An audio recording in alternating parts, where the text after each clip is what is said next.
ਸਤਨਾਮ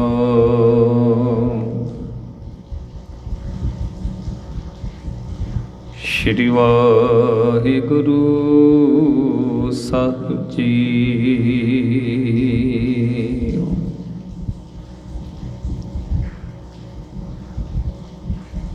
ਗਿਆਨ ਧਿਆਨ ਕਿਛ ਕਰਮ ਨ ਜਾਣਾ,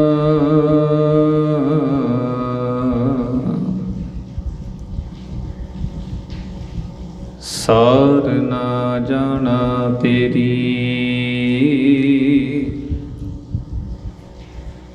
ਸਭ ਤੇ ਵੱਡਾ ਸਤਿਗੁਰ ਨਾਨਕ, ਜਿਨ ਕਲ ਰਾਖੀ ਮੇਰੀ।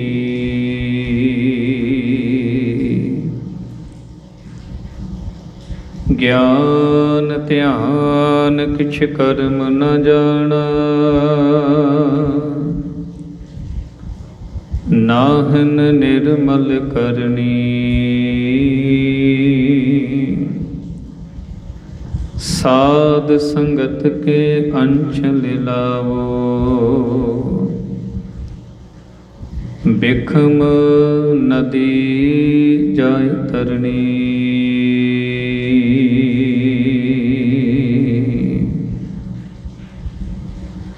ਮੈਂ ਮੂਰਖ ਕੀ ਕੇਤਕ ਬਾਤ ਹੈ, ਕੋਟ ਪਰਾਤੀ ਤਰਿਆ ਰੇ। ਗੁਰ ਨਾਨਕ ਜਿਨ ਸੁਣਿਆ ਵੇਖਿਆ, ਸੇ ਫਿਰ ਗਰਭਾਸ ਨ ਭਰਿਆ ਰੇ। ਗੁਰ ਨਾਨਕ ਜਿਨ ਸੁਣਿਆ ਵੇਖਿਆ, ਸੇ ਫਿਰ ਗਰਭਾਸ ਨ ਭਰਿਆ ਰੇ।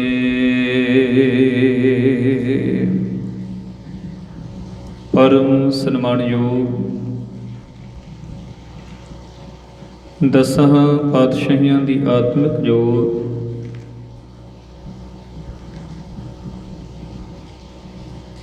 ਦੀਨ ਦੁਨੀਆ ਦੇ ਮਾਲਕ, ਸਰਵਰੇ ਕਾਇਨਾਤ,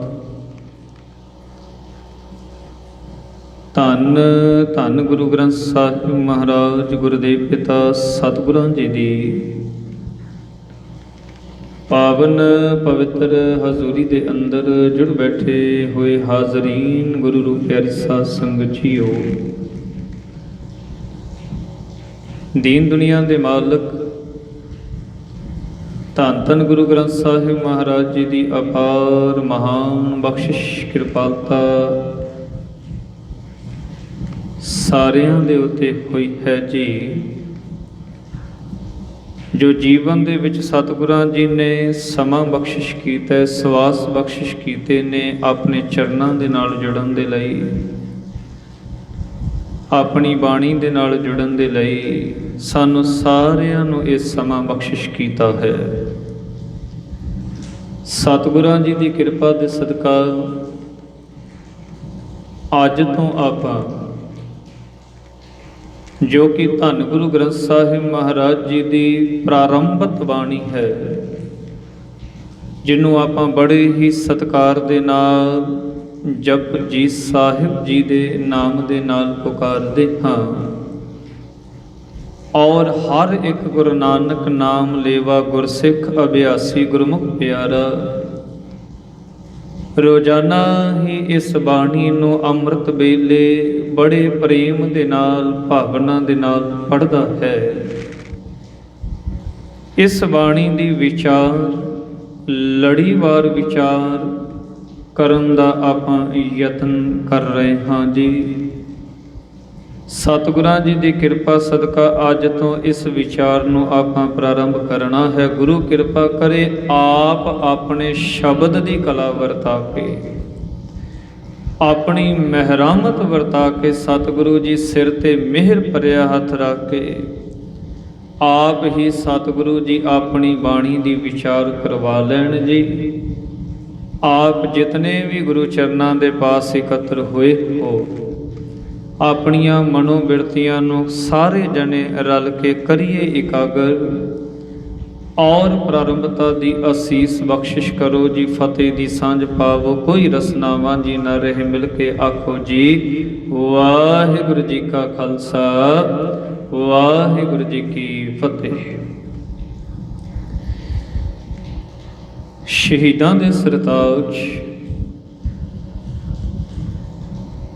ਸ਼ਾਂਤੀ ਦੇ ਪੁੰਜ ਧੰਨ ਧੰਨ ਗੁਰੂ ਅਰਜਨ ਸਾਹਿਬ ਮਹਾਰਾਜ ਗੁਰਦੇਵ ਪਿਤਾ ਜਦੋਂ ਬੜੇ ਸਤਿਕਾਰਯੋਗ ਭਾਈ ਸਾਹਿਬ ਭਾਈ ਗੁਰਦਾਸ ਜੀ ਦੇ ਕੋਲੋਂ ਗੁਰੂ ਸਾਹਿਬਾਨਾਂ ਦੀਆਂ ਸਾਰੀਆਂ ਬਾਣੀ ਦੀਆਂ ਰਚਨਾਵਾਂ ਜਿਹੜੀਆਂ ਨੇ ਇੱਕ ਜਿਲਤ ਦੇ ਅੰਦਰ ਇੱਕ ਥਾਂ ਦੇ ਉੱਤੇ ਇਕੱਤਰ ਕਰਕੇ ਸਤਿਗੁਰੂ ਜੀ ਦਰਜ ਕਰਵਾਉਣ ਲੱਗੇ ਨੇ ਨਾ, ਤੇ ਸਤਿਗੁਰਾਂ ਨੇ ਸਾਰਿਆਂ ਨਾਲੋਂ ਪਹਿਲਾਂ ਪ੍ਰਾਰੰਭ ਦੇ ਵਿੱਚ ਗੁਰੂ ਨਾਨਕ ਸਾਹਿਬ ਮਹਾਰਾਜ ਸਤਿਗੁਰਾਂ ਜੀ ਦੀ ਮਹਾਨ ਪਵਿੱਤਰ ਬਾਣੀ ਜਪਜੀ ਸਾਹਿਬ ਜੀ ਨੂੰ ਸਤਿਗੁਰਾਂ ਜੀ ਨੇ ਦਰਜ ਕਰਨਾ ਕੀਤਾ ਹੈ। ਸਤਿਗੁਰਾਂ ਜੀ ਨੇ ਆਪ ਦਰਜ ਕਰਵਾਈ ਬਾਣੀ, ਤੇ ਇਸ ਬਾਣੀ ਦਾ ਥੋੜਾ ਜਿਹਾ ਪਿਛੋਕੜ ਮੈਂ ਤੁਹਾਡੇ ਨਾਲ ਸਾਂਝ ਪਾ ਦਿਆਂ।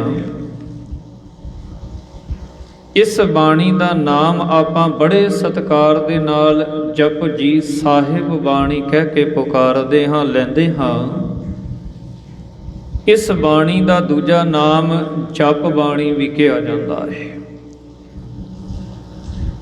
ਤੇ ਪੁਰਾਤਨ ਗ੍ਰੰਥਾਂ ਨੂੰ ਪੜ੍ਹੀਏ, ਪੁਰਾਤਨ ਸਰੋਤਾਂ ਨੂੰ ਪੜ੍ਹੀਏ, ਉਹਨਾਂ ਦੇ ਵਿੱਚ ਹਵਾਲਾ ਆਉਂਦਾ ਹੈ ਕਿ ਪੁਰਾਤਨ ਸਮੇਂ ਦੇ ਅੰਦਰ ਇਸ ਬਾਣੀ ਨੂੰ ਜਪ ਨਿਸ਼ਾਨ ਕਰਕੇ ਵੀ ਜਿਹੜੇ ਗੁਰਮੁਖ ਰੂਹਾਂ ਨੇ ਪੁਕਾਰਦੀਆਂ ਕਰਦੀਆਂ ਸਨ। ਨਿਸ਼ਾਨ ਦਾ ਅਰਥ, ਨਿਸ਼ਾਨ ਦਾ ਅਰਥ ਵੈਸੇ ਹੁੰਦਾ ਨਗਾਰਾ, ਨਿਸ਼ਾਨ ਦਾ ਅਰਥ ਹੁੰਦਾ ਸਹੀ ਪਾ ਦੇਣੀ, ਭਾਵ ਮੋਹਰ ਲਾ ਦੇਣੀ ਵੀ ਇਹ ਸਾਰਾ ਕੁਝ ਸੱਚ ਹੀ ਸੱਚ ਹੈ।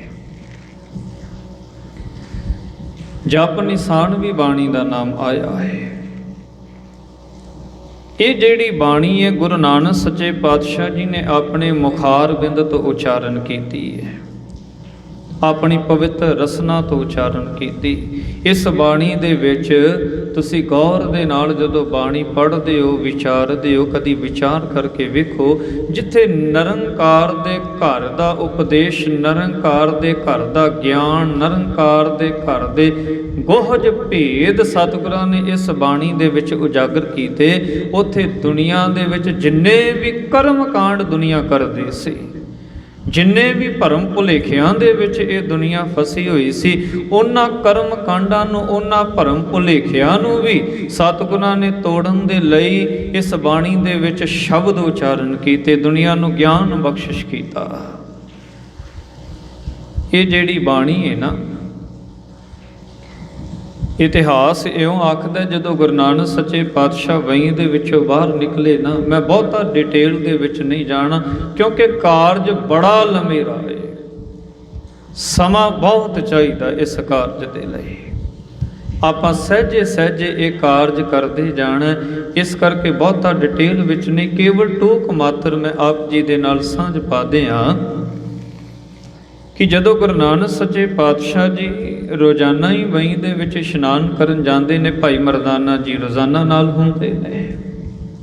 ਇੱਕ ਦਿਨ ਸਤਿਗੁਰੂ ਜੀ ਇਸ਼ਨਾਨ ਕਰਨ ਗਏ, ਪਹਿਲਾ ਟੁੱਭਾ ਲਾਇਆ, ਦੂਜਾ ਟੁੱਭਾ ਲਾਇਆ। ਜਦੋਂ ਤੀਜਾ ਟੁੱਭਾ ਸਤਿਗੁਰਾਂ ਨੇ ਲਾਇਆ ਤੇ ਇਤਿਹਾਸ ਆਖਦਾ ਸਤਿਗੁਰੂ ਜੀ ਬਾਹਰ ਨਹੀਂ ਆਏ। ਭਾਈ ਮਰਦਾਨੇ ਨੇ ਜਾ ਕੇ ਭੈਣ ਨਾਨਕੀ ਨੂੰ ਦੱਸਿਆ। ਲੋਕਾਂ ਨੇ ਅਨੇਕਾਂ ਪ੍ਰਕਾਰ ਦੀਆਂ ਗੱਲਾਂ ਕੀਤੀਆਂ। ਜਦੋਂ ਨਗਰ ਦੇ ਵਿੱਚ ਸਾਰੀ ਗੱਲ ਜੰਗਲ ਦੀ ਅੱਗ ਦੇ ਵਾਂਗੂ ਫੈਲੀ ਨਾ, ਤੇ ਕਿਸੇ ਨੇ ਆਖਿਆ ਗੁਰੂ ਨਾਨਕ ਡੁੱਬ ਗਿਆ, ਕਿਸੇ ਨੇ ਆਖਿਆ ਗੁਰੂ ਨਾਨਕ ਹੁਣ ਨਹੀਂ ਬਾਹਰ ਆਉਂਦਾ, ਉਹ ਮਰ ਗਿਆ ਹੋਵੇਗਾ। ਕਿਸੇ ਨੇ ਆਖਿਆ ਕਿ ਜਿਹੜੀਆਂ ਨਦੀ ਦੀਆਂ ਵੱਡੀਆਂ ਮੱਛੀਆਂ ਨੇ ਜਾਂ ਮਗਰਮੱਛ ਨੇ ਗੁਰੂ ਨਾਨਕ ਨੂੰ ਖਾ ਗਏ ਹੋਣਗੇ, ਜਿਹੜੇ ਜੀਵ ਜੰਤੂ ਨੇ ਉਹ ਨਿਗਲ ਗਏ ਹੋਣਗੇ। ਕਿਸੇ ਨੇ ਆਖਿਆ ਕਿ ਗੁਰੂ ਨਾਨਕ ਪਾਣੀ ਦੇ ਵਹਾਅ ਦੇ ਨਾਲ, ਨਦੀ ਦੇ ਵਹਾਅ ਦੇ ਨਾਲ ਵਹਿ ਗਿਆ ਏ, ਹੁਣ ਗੁਰੂ ਨਾਨਕ ਬਾਹਰ ਨਹੀਂ ਆਵੇਗਾ। ਇਸ ਪ੍ਰਕਾਰ ਦੀਆਂ ਕਈ ਗੱਲਾਂ ਦੁਨੀਆ ਨੇ ਕੀਤੀਆਂ, ਪਰ ਭੈਣ ਨਾਨਕੀ ਜੀ ਬੜੇ ਸ਼ਾਂਤ। ਜਦੋਂ ਭੈਣ ਨਾਨਕੀ ਨੂੰ ਪੁੱਛਿਆ ਗਿਆ, ਭੈਣ ਨਾਨਕੀ ਤੈਨੂੰ ਚਿੰਤਾ ਕੋਈ ਨਹੀਂ, ਭੈਣ ਨਾਨਕੀ ਨੇ ਬੜੇ ਕਮਾਲ ਦਾ ਜਵਾਬ ਦਿੱਤਾ। ਭੈਣ ਨਾਨਕੀ ਨੇ ਆਖਿਆ ਕਿ ਇਹ ਗੁਰਮੁਖ ਪਿਆਰਿਓ, ਕਮਲਿਓ, ਜਿਹੜਾ ਇਸ ਸੰਸਾਰ ਨੂੰ ਤਾਰਨ ਦੇ ਲਈ ਆਇਆ ਹੋਵੇ, ਮੈਨੂੰ ਤੇ ਇਉਂ ਪਤਾ ਏ ਇਹ ਥੋੜਾ ਜਿਹਾ ਪਾਣੀ ਉਹਨੂੰ ਡੋਬ ਨਹੀਂ ਸਕਦਾ, ਉਹਨੂੰ ਡੋਬ ਨਹੀਂ ਸਕਦਾ। ਆਪਾਂ ਭਾਈ ਗੁਰਦਾਸ ਜੀ ਦੇ ਵੀ ਬਚਨ ਪੜ੍ਹਦੇ ਆ ਨਾ, ਸੁਣੀ ਪੁਕਾਰ ਦਾਤਾਰ ਪ੍ਰਭ ਗੁਰ ਨਾਨਕ ਜਗ ਮਾਹੇ ਪਠਾਇਆ। ਸਤਿਗੁਰਾਂ ਦਾ ਬਚਨ, ਭਾਈ ਗੁਰਦਾਸ ਜੀ ਦਾ ਬਚਨ ਆਉਂਦਾ, ਕਲ ਤਾਰਨ ਗੁਰ ਨਾਨਕ ਆਇਆ। ਜਿਹੜਾ ਤਾਰਨ ਦੇ ਲਈ ਸੰਸਾਰ ਦੇ ਉੱਤੇ ਆਇਆ ਹੋਵੇ, ਉਹਨੂੰ ਇੱਕ ਪਾਣੀ ਕਿਵੇਂ ਡੋਬ ਸਕਦਾ ਹੈ। ਖੈਰ ਕੁਝ ਕੁ ਸਮਾਂ ਬਤੀਤ ਹੋਇਆ, ਕੁਝ ਕੁ ਦਿਨ ਬਤੀਤ ਹੋਏ, ਤੇ ਗੁਰੂ ਨਾਨਕ ਸੱਚੇ ਪਾਤਸ਼ਾਹ ਇਸ ਨਈ ਨਦੀ ਦੇ ਵਿੱਚੋਂ, ਵਹੀਂ ਦੇ ਵਿੱਚੋਂ ਪ੍ਰਗਟ ਹੋਏ। ਤੇ ਸਤਿਗੁਰਾਂ ਨੇ ਪ੍ਰਗਟ ਹੁੰਦੇ ਸਾਰ ਪਹਿਲਾ ਹੋਕਾ ਦਿੱਤਾ ਸੀ, ਨਾ ਮੈਂ ਹਿੰਦੂ ਨਾ ਮੁਸਲਮਾਨ। ਜਦੋਂ ਸਤਿਗੁਰਾਂ ਜੀ ਨੇ ਇਹ ਹੋਕਾ ਦਿੱਤਾ ਤੇ ਸਤਿਗੁਰੂ ਜੀ ਸ਼ਮਸ਼ਾਨ ਭੂਮੀ ਦੇ ਵਿੱਚ ਤੁਰ ਗਏ। ਲੋਕਾਂ ਨੇ ਆਖਿਆ ਕਿ ਲੱਗਦਾ ਨਾਨਕ ਨੂੰ ਕੋਈ ਭੂਤ ਚੁੰਬੜ ਗਿਆ।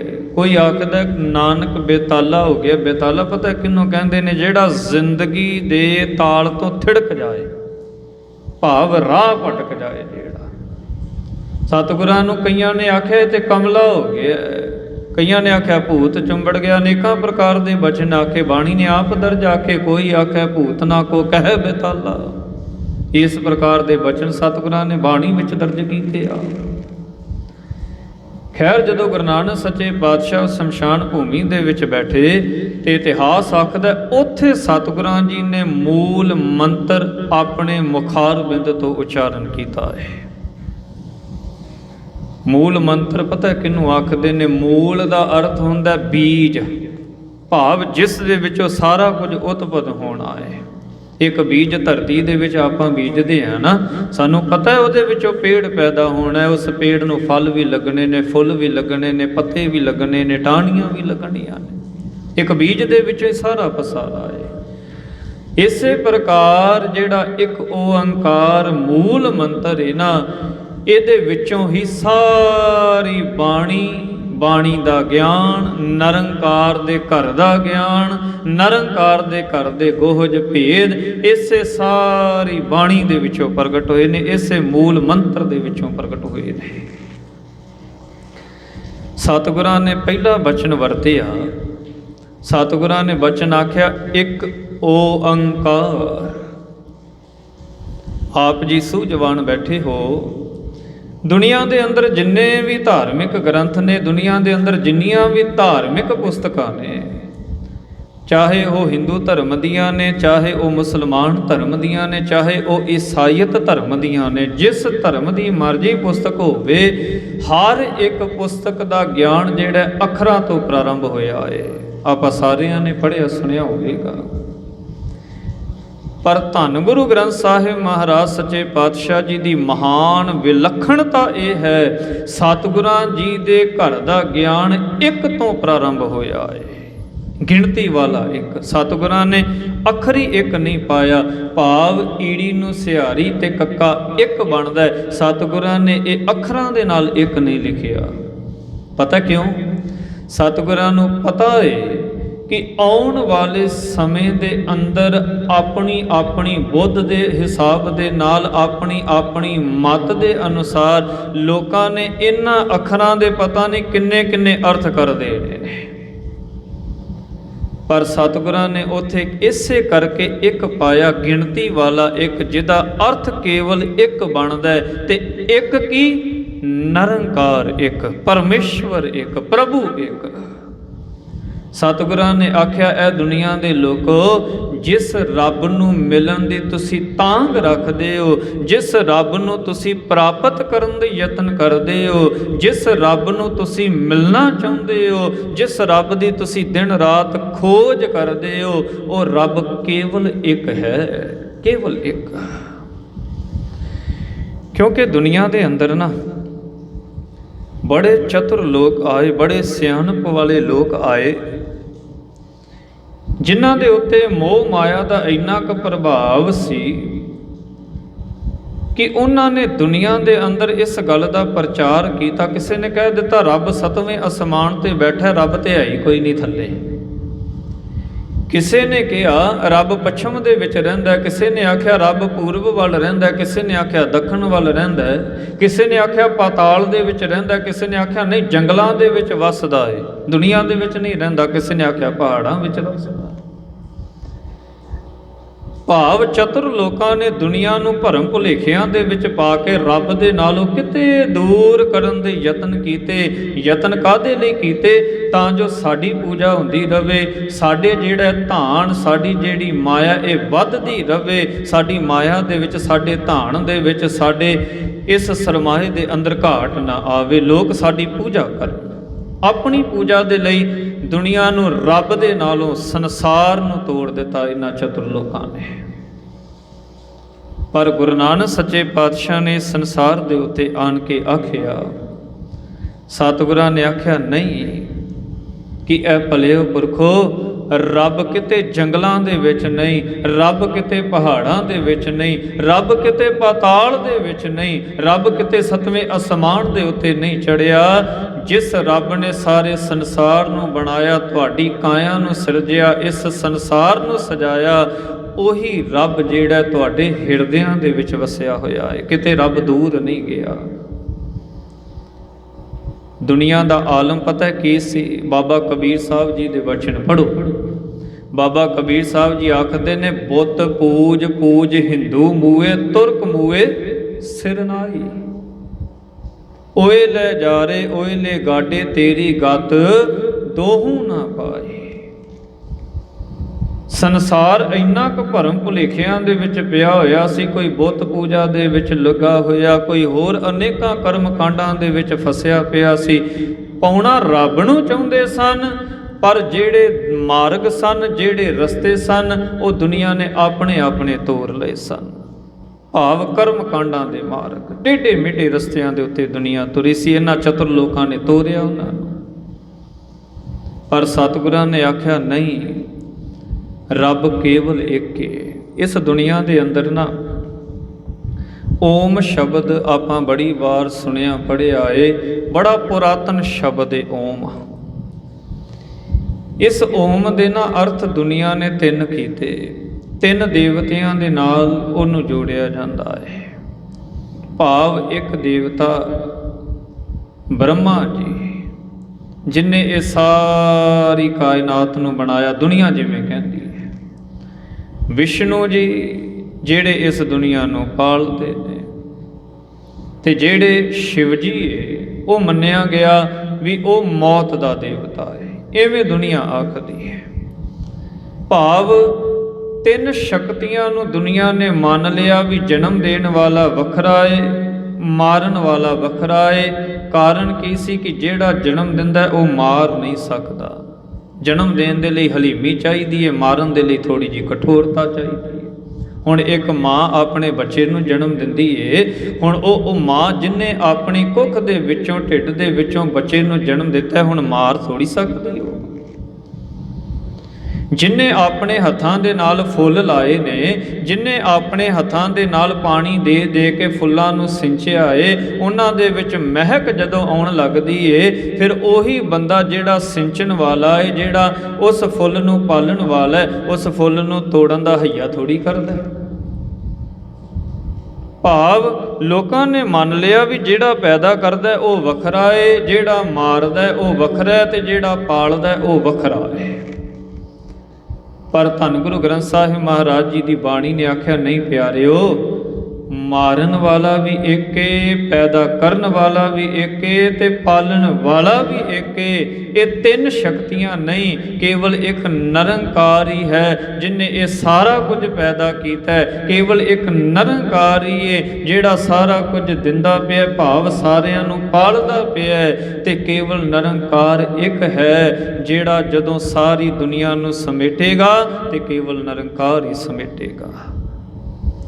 ਜਪਜੀ ਸਾਹਿਬ ਦੀ ਬਾਣੀ ਪੜ੍ਹ ਕੇ ਵੇਖ ਲਵੋ, ਉਹਦੇ ਅੰਦਰ ਹੀ ਬਚਨ ਆਉਂਦਾ, ਏਕਾ ਮਾਈ ਜੁਗਤ ਵਿਆਈ, ਤਿੰਨ ਚੇਲੇ ਪਰਵਾਨ, ਇੱਕ ਸੰਸਾਰੀ ਇੱਕ ਭੰਡਾਰੀ, ਇੱਕ ਲਾਏ ਦੀ ਬਾਣ। ਸਤਿਗੁਰਾਂ ਨੇ ਆਖਿਆ ਨਹੀਂ, ਜਿਵ ਤਿਸ ਭਾਵੈ ਤਿਵੇਂ ਚਲਾਵੈ, ਜਿਵ ਹੋਵੈ ਫੁਰਮਾਨ। ਜਿਵੇਂ ਪਰਮਾਤਮਾ ਜੀ ਤੈਨੂੰ ਭਾਉਂਦਾ, ਤੂੰ ਹੀ ਕੇਵਲ ਏਕੇ, ਸਾਰਿਆਂ ਨੂੰ ਪਾਲਣ ਵਾਲਾ, ਮਾਰਨ ਵਾਲਾ, ਜਨਮ ਦੇਣ ਵਾਲਾ, ਸਾਰਾ ਕੁਝ ਇੱਕ ਹੈ। ਦਾਤਾਰ ਪਿਤਾ ਜਿਵੇਂ ਤੇਰੇ ਮਨ ਨੂੰ ਭਾਉਂਦਾ ਉਸੇ ਪ੍ਰਕਾਰ ਤੂੰ ਕਰਦਾ ਹੈ। ਸਤਿਗੁਰਾਂ ਦੇ ਹੋਰ ਬਚਨ ਬਾਣੀ ਵਿੱਚੋਂ ਵਿਚਾਰ ਲਈਏ। ਸਤਿਗੁਰਾਂ ਨੇ ਬਾਣੀ ਵਿੱਚ ਆਖਿਆ, ਏਕੋ ਹੈ ਭਾਈ ਏਕੋ ਹੈ, ਸਾਹਿਬ ਮੇਰਾ ਏਕੋ ਹੈ। ਸਤਿਗੁਰਾਂ ਨੇ ਆਖਿਆ ਇੱਕੋ ਹੀ ਨਿਰੰਕਾਰ ਹੈ ਮੇਰਾ, ਇੱਕੋ ਹੀ ਪਰਮਾਤਮਾ ਹੈ ਮੇਰਾ, ਹੋਰ ਕੋਈ ਵੀ ਨਹੀਂ। ਪਰ ਦੁਨੀਆ ਨੇ ਅਨੇਕਾਂ ਪ੍ਰਕਾਰ ਦੀਆਂ ਸ਼ਕਤੀਆਂ ਨੂੰ ਮੰਨਿਆ। ਸਤਿਗੁਰਾਂ ਨੇ ਆਖਿਆ ਨਹੀਂ ਪਿਆਰਿਓ, ਜਿਹੜਾ ਇੱਕ ਓੰਕਾਰ ਦੀ ਮੈਂ ਗੱਲ ਕਰਦਾ ਹਾਂ, ਉਹ ਨਿਰੰਕਾਰ ਇੱਕ ਸੁਭਾਏ ਮਾਣ ਹੈ। ਉਹਨੇ ਹੀ ਇਹ ਸਾਰਾ ਕੁਝ ਬਣਾਇਆ ਤੇ ਇਸੇ ਵਿੱਚ ਆਪ ਸਮਾਇਆ ਹੋਇਆ, ਕਿਤੇ ਚਲੇ ਨਹੀਂ ਗਿਆ ਉਹ। ਸਤਿਗੁਰਾਂ ਦੇ ਬਚਨ ਪੜ੍ਹੋ ਬਾਣੀ ਦੇ ਵਿੱਚੋਂ, ਆਪੀ ਨੇ ਆਪ ਸਾਜਿਓ, ਆਪੀ ਨੇ ਰਚਿਓ ਨਾਉ, ਦੋਈ ਕੁਦਰਤ ਸਾਜੀਐ, ਕਰ ਆਸਨ ਡਿਠੋ ਚਾਓ। ਸਤਿਗੁਰਾਂ ਨੇ ਇੱਥੋਂ ਤੱਕ ਬਾਣੀ ਵਿੱਚ ਆਖਿਆ, ਕਾਹੇ ਰੇ ਬਨ ਖੋਜਣ ਜਾਈ। ਕਿੱਥੇ ਲੱਭਦਾ ਪਿਆ ਭਲਿਆ ਰੱਬ ਨੂੰ, ਕਾਹੇ ਰੇ ਬਨ ਖੋਜਣ ਜਾਈ, ਸਰਬ ਨਿਵਾਸੀ ਸਦਾ ਅਲੇਪਾ, ਤੋਹੀ ਸੰਗ ਸਮਾਈ। ਪੋਹਪ ਮਦ ਜਿਉ ਬਾਸ ਬਸਤ ਹੈ, ਮੁਕਰ ਮਾਹੇ ਜੈਸੇ ਸ਼ਾਈ, ਤੈਸੇ ਹੀ ਹਰ ਬਸੈ ਨਿਰੰਤਰ, ਘਟ ਹੀ ਖੋਜੋ ਪਾਈ। ਬਾਹਰ ਭੀਤਰ ਏਕੋ ਜਾਨੋ, ਇਹ ਗੁਰ ਗਿਆਨ ਬਤਾਈ, ਜਨ ਨਾਨਕ ਬਿਨ ਆਪਾ ਚੀਨੈ, ਮਿਟੈ ਨ ਭ੍ਰਮ ਕੀ ਕਾਈ। ਸਤਿਗੁਰਾਂ ਨੇ ਆਖਿਆ, ਜਿਵੇਂ ਫੁੱਲ ਦੇ ਅੰਦਰ ਮਹਿਕ ਵਸਦੀ ਪਈ ਏ, ਇਸੇ ਪ੍ਰਕਾਰ ਤੇਰੀ ਕਾਇਆ ਦੇ ਅੰਦਰ ਰੱਬ ਵਸਦਾ ਪਿਆ ਹੈ। ਬੰਦਿਆ, ਤੇਰੀ ਕਾਇਆ ਨੂੰ ਸਿਰਜ ਕੇ ਇਹਦੇ ਵਿੱਚ ਸਵਾਸ ਪਾ ਕੇ ਇਹਦੇ ਅੰਦਰ ਆਤਮਾ ਟਿਕਾ ਕੇ ਰੱਬ ਆਪ ਤੇਰੇ ਹਿਰਦੇ ਦੇ ਵਿੱਚ ਵਸ ਗਿਆ। ਰੱਬ ਕਿਤੇ ਬਾਹਰ ਨਹੀਂ ਤੁਰ ਗਿਆ, ਰੱਬ ਕਿਤੇ ਦੂਰ ਨਹੀਂ ਚਲੇ ਗਿਆ। ਸਤਿਗੁਰਾਂ ਦੇ ਬਚਨ ਆਪਾਂ ਹੋਰ ਵਿਚਾਰ ਲਈਏ ਅਗਾਂਹ ਜਾ ਕੇ। ਸਤਿਗੁਰੂ ਜੀ ਆਖਦੇ ਨੇ, ਜਿਨ੍ਹਾਂ ਪੱਥਰਾਂ ਦੇ ਅੰਦਰ, ਜਿਨ੍ਹਾਂ ਕਰਮ ਕਾਂਡਾਂ ਦੇ ਅੰਦਰ ਦੁਨੀਆ ਨੇ ਰੱਬ ਨੂੰ ਲੱਭਣ ਦਾ ਯਤਨ ਕੀਤਾ, ਕਿਸੇ ਨੂੰ ਮਿਲਿਆ ਹੀ ਨਹੀਂ, ਕੇਵਲ ਖੁਆਰੀ ਪੱਲੇ ਪਈ ਉਹਨਾਂ ਦੇ। ਰੱਬ ਪਤਾ ਕਿਹਨਾਂ ਨੂੰ ਮਿਲਿਆ? ਰੱਬ ਕੇਵਲ ਉਹਨਾਂ ਨੂੰ ਮਿਲਿਆ ਜਿਨ੍ਹਾਂ ਨੇ ਕੇਵਲ ਤੇ ਕੇਵਲ ਅਰਾਧਨਾ ਕੀਤੀ, ਸਿਮਰਨ ਕੀਤਾ, ਬੰਦਗੀ ਕੀਤੀ, ਰੱਬ ਨੂੰ ਯਾਦ ਕੀਤਾ, ਰੱਬ ਦੇ ਨਾਲ ਪ੍ਰੇਮ ਕੀਤਾ। ਕੇਵਲ ਰੱਬ ਉਹਨਾਂ ਨੂੰ ਪ੍ਰਾਪਤ ਹੋਇਆ। ਵਿਅਰਥ ਦੇ ਕਰਮ ਕਾਂਡ ਕਰਨ ਵਾਲਿਆਂ ਨੂੰ ਰੱਬ ਨਹੀਂ ਪ੍ਰਾਪਤ ਹੋਇਆ। ਗੁਰੂ ਗੋਬਿੰਦ ਸਿੰਘ ਜੀ ਮਹਾਰਾਜ ਜੀ ਦੇ ਬਚਨ ਪੜ੍ਹ ਲਓ। ਸਤਿਗੁਰੂ ਜੀ ਆਖਦੇ ਨੇ, ਕਾਹੂ ਲੈ ਪਾਹਣ ਪੂਜ ਧਰਿਓ ਸਿਰ। ਕਿਉਂ ਆਪਣੇ ਸਿਰ ਦੇ ਉੱਤੇ ਪੱਥਰ ਲੈ ਕੇ ਤੁਰਿਆ ਫਿਰਦਾ ਪਿਆ ਹੈ? ਕਾਹੂ ਲੈ ਪਾਹਣ ਪੂਜ ਧਰਿਓ ਸਿਰ, ਕਾਹੂ ਲੈ ਲਿੰਗ ਗਲੇ ਲਟਕਾਇਓ। ਆਪਣੇ ਗਲੇ ਦੇ ਵਿੱਚ ਵੀ ਪੱਥਰ ਲਟਕਾਈ ਫਿਰਦਾ ਹੈ। ਕਾਹੂ ਲੈ ਪਾਹਣ ਪੂਜ ਧਰਿਓ ਸਿਰ, ਕਾਹੂ ਲੈ ਲਿੰਗ ਗਲੇ ਲਟਕਾਇਓ। ਕਾਹੂ ਲਖਿਓ ਹਰ ਅਵਾਚੀ ਦਿਸ਼ਾ ਮੈਂ, ਕਾਹੂ ਪਛਾ ਕੋ ਸੀਸ ਨਿਵਾਇਓ। ਸਤਿਗੁਰਾਂ ਨੇ ਆਖਦੇ ਨੇ, ਕਦੀ ਪੱਛਮ ਵੱਲ ਸਿਜਦਾ ਕਰਦਾ, ਕਦੀ ਪੂਰਬ ਵੱਲ ਰੱਬ ਦੇ ਹੋਣ ਦਾ ਤੂੰ ਦਾਵਾ ਕਰਦਾ। ਕਾਹੂ ਲੈ ਪਾਹਣ ਪੂਜ ਧਰਿਓ ਸਿਰ, ਕਾਹੂ ਲੈ ਲਿੰਗ ਗਲੇ ਲਟਕਾਇਓ। ਕਾਹੂ ਲਖਿਓ ਹਰ ਵਾਚੀ ਦਿਸ਼ਾ ਮੈਂ, ਕਾਹੂ ਪਛਾ ਕੋ ਸੀਸ ਨਿਵਾਇਓ। ਕੋ ਬਤਾਨ ਕੋ ਪੂਜਤ ਹੈ, ਪਸ ਕੋ ਮਿਰਤਾਨ ਕੋ ਪੂਜਨ ਧਾਇਓ। ਕੂਰ ਕਿਰਿਆ ਉਰਝਿਓ ਸਭ ਹੀ, ਜਗ ਸ਼੍ਰੀ ਭਗਵਾਨ ਕੋ ਭੇਦ ਨਾ ਪਾਇਓ। ਰੱਬ ਦੇ ਘਰ ਦਾ ਗਿਆਨ ਬੰਦਿਆ ਤੈਨੂੰ ਸਾਰੀ ਉਮਰ ਪ੍ਰਾਪਤ ਨਹੀਂ ਹੋਇਆ। ਕੇਵਲ ਪੱਥਰਾਂ ਦੇ ਨਾਲ ਹੀ ਟੱਕਰਾਂ ਮਾਰ ਮਾਰ ਕੇ ਸਾਰੀ ਜ਼ਿੰਦਗੀ ਦਾ ਅਮੋਲਕ ਸਮਾਂ ਤੂੰ ਅਜ਼ਾਈ ਗਵਾ ਦਿੱਤਾ ਹੈ। ਸਤਿਗੁਰਾਂ ਨੇ ਉਸੇ ਰੱਬ ਦੇ ਘਰ ਦਾ ਗਿਆਨ ਦਿੱਤਾ ਵੀ ਰੱਬ ਕੇਵਲ ਇੱਕ ਹੈ। ਉਹਦੇ ਤੋਂ ਸਿਵਾ ਹੋਰ ਕੋਈ ਦੂਜਾ ਨਹੀਂ, ਕੋਈ ਤੀਜਾ ਨਹੀਂ। ਏਕ ਪਿਤਾ ਏਕ ਸਕੇ ਹਮ ਬਾਰਕ, ਤੂੰ ਮੇਰਾ ਗੁਰ ਹਾਈ। ਸਤਿਗੁਰਾਂ ਨੇ ਇਸੇ ਨੂੰ ਆਖਿਆ ਇੱਕ ਓੰਕਾਰ ਪਰਮਾਤਮਾ ਏਕੇ, ਤੇ ਇਹ ਸਾਰੀ ਕਾਰ ਉਸੇ ਦੀ ਹੈ, ਭਾਵ ਉਸੇ ਦੀ ਬਣਾਈ ਹੋਈ ਹੈ, ਤੇ ਉਸੇ ਨੇ ਬਣਾ ਕੇ ਇਹਦੇ ਵਿੱਚ ਆਪ ਸਮਾ ਗਿਆ, ਆਪ ਇਹਦੇ ਵਿੱਚ ਵਸ ਗਿਆ, ਆਪ ਇਹਦੇ ਵਿੱਚ ਬਹਿ ਗਿਆ ਹੈ। ਪਰਮਾਤਮਾ ਇਸ ਕਾਰ ਨੂੰ ਬਣਾ ਕੇ ਕਿਤੇ ਇਹਦੇ ਤੋਂ ਵੱਖ ਨਹੀਂ ਹੋ ਗਿਆ। ਇਸੇ ਨੂੰ ਸਤਿਗੁਰਾਂ ਨੇ ਆਖਿਆ ਇੱਕ ਓੰਕਾਰ, ਭਾਵ ਪਰਮਾਤਮਾ ਏਕੇ। ਇਹ ਸਾਰੀ ਉਹਦੀ ਬਣਾਈ ਹੋਈ ਕਾਰ ਏ ਤੇ ਇਹਦੇ ਵਿੱਚ ਵਸਦਾ ਪਿਆ ਏ। ਉਸੇ ਇੱਕ ਦੇ ਲੜ ਗੁਰੂ ਨਾਨਕ ਸੱਚੇ ਪਾਤਸ਼ਾਹ ਨੇ ਸਾਨੂੰ ਲਾਇਆ ਏ। ਗੁਰਸਿੱਖ ਦਾ ਫਰਜ਼ ਬਣਦਾ ਏ ਕਿ ਸਤਿਗੁਰਾਂ ਜੀ ਦੇ ਹੁਕਮ ਨੂੰ ਮੰਨ ਕੇ ਕੇਵਲ ਇੱਕ ਦੇ ਨਾਲ ਜੁੜੇ, ਬਾਕੀ ਸਾਰੇ ਕਰਮਕਾਂਡ ਜੀਵਨ ਦੇ ਵਿੱਚੋਂ ਤਿਆਗ ਦੇਵੇ। ਇੱਕ ਦੀ ਪੂਜਾ, ਇੱਕ ਦੇ ਦੀਦਾਰ, ਇੱਕ ਦੀ ਸੇਵਾ ਤੇ ਇੱਕ ਦੀ ਹੀ ਆਰਾਧਨਾ ਗੁਰਸਿੱਖ ਦੇ ਜੀਵਨ ਦਾ ਨਿਯਮ ਹੋਣਾ ਚਾਹੀਦਾ ਹੈ। ਇਸ ਇੱਕ ਦਾ ਹੀ ਉਪਦੇਸ਼ ਗੁਰੂ ਨਾਨਕ ਸੱਚੇ ਪਾਤਸ਼ਾਹ ਨੇ 1430 ਅੰਗਾਂ ਦੇ ਵਿੱਚ ਦਿੱਤਾ ਹੈ। ਗੁਰੂ ਸਵਾਰਿਓ, ਆਉਣ ਵਾਲੇ ਸਮੇਂ ਦੇ ਅੰਦਰ ਰਹਿੰਦੇ ਮੂਲ ਮੰਤਰ ਦੀ ਵਿਚਾਰ, ਭਾਵ ਅਗਲਾ ਸ਼ਬਦ ਸਤਨਾਮ ਕਰਤਾ ਪੁਰਖ, ਇਹਨਾਂ ਸ਼ਬਦਾਂ ਦੀ ਵਿਚਾਰ ਆਪਾਂ ਸਹਿਜੇ ਸਹਿਜੇ ਕਰਦੇ ਜਾਣਾ ਹੈ। ਆਪ ਜੀ ਨੇ ਕਿਰਪਾ ਕਰਨੀ, ਰੋਜ਼ਾਨਾ ਹਾਜ਼ਰੀਆਂ ਭਰਨ ਦੀ ਕਿਰਪਾਲਤਾ ਕਰਨੀ ਜੀ। ਅੱਜ ਦੇ ਦੀਵਾਨਾਂ ਵਿੱਚ ਵਿਚਾਰਾਂ ਕਰਦੇ ਹਾਂ, ਬਾਣੀ ਪੜ੍ਹਦੇ ਹਾਂ, ਜਾਣੇ ਅਣਜਾਣੇ ਅਨੇਕਾਂ ਪ੍ਰਕਾਰ ਦੀਆਂ ਭੁੱਲਾਂ ਗਲਤੀਆਂ ਹੋ ਗਈਆਂ ਨੇ, ਕਿਰਪਾ ਕਰਕੇ ਬਖਸ਼ ਲੈਣਾ ਜੀ। ਆਓ ਅਖੀਰ ਫਤਿਹ ਦੀ ਸਾਂਝ ਪਾਵੋ, ਕੋਈ ਰਸਨਾ ਵਾਂਝੀ ਨਾ ਰਹੇ, ਮਿਲ ਕੇ ਆਖੋ ਜੀ ਵਾਹਿਗੁਰੂ ਜੀ ਕਾ ਖਾਲਸਾ, ਵਾਹਿਗੁਰੂ ਜੀ ਕੀ ਫਤਿਹ।